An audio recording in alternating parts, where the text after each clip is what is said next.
It's January 6th, and I still need to make my 2024 Books of the Year videos. But I figured we would start with the negatives first. So I am going to talk about the books that were the biggest disappointments to me in 2024. I tend to like most books that I read. It's rare that I give a book a 3 or below. But and some of these books even got like a 4-star review. They just disappointed me for whatever reason. So here are my biggest disappointments of the year. So up first, I do only have 3 books on this disappointment list, which is good, I guess, is called There's to Forever by Taylor Vaughn. It is the 5th and final book in the Alien Overlords series. And basically the whole plot of this series is that this group of humans crash landed on this planet, but it's not very good and it can't sustain them. And then all of these different colored aliens on their planet,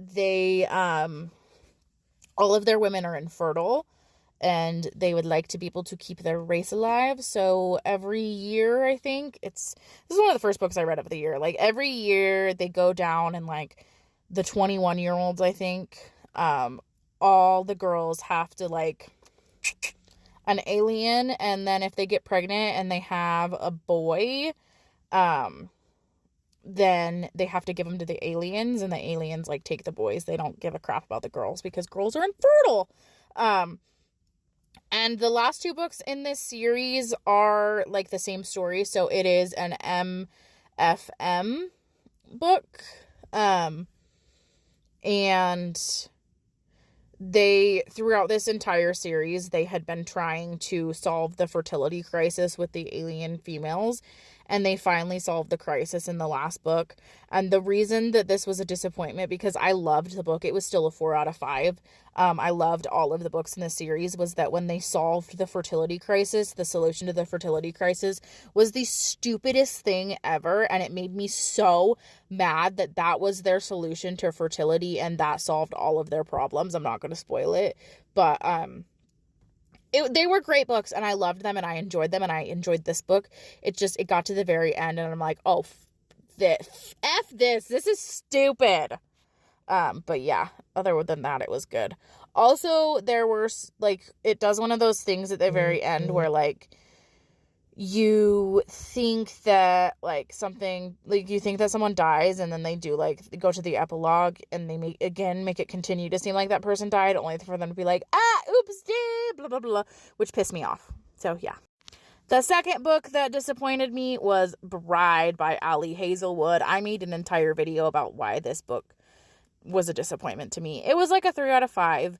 So I didn't hate it, but also I found the main couple kind of insufferable. And I definitely felt like Ali Hazelwood is a contemporary romance author, and she wrote this like a contemporary romance book. So she did not build any world, but it's a paranormal romance. And you have to build the world around like the rules of the paranormal world in this book, and there was absolutely none to it. And also they use the word labia during spicy times, and that word should only be a thing in the doctor's office.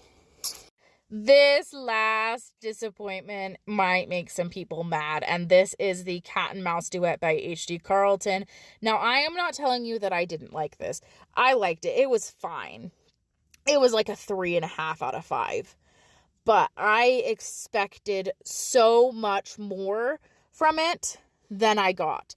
I expected it to be life-changingly good because of the way that people talk about it online. I expected to fall head over heels in love with Zaid and for him to be my new number 1 book boyfriend, and I just found him okay.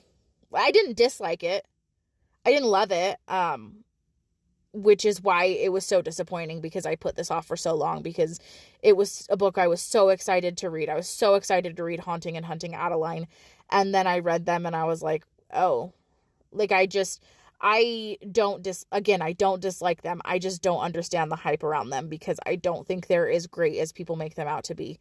I follow H.D. Carlton. I love H.D. Carlton. And I don't think this is a bad book by any means. I just think that it was hyped up so much on book talk that I had unrealistic expectations for it, and when it didn't become in my top 10 favorite books of the year or of all time, I was disappointed. But it is written well, and it is a good story. It just didn't live up to the hype, in my opinion. So yeah, for the most part, this was a really good year for books, and I liked most of what I read. There was just a few books that disappointed me.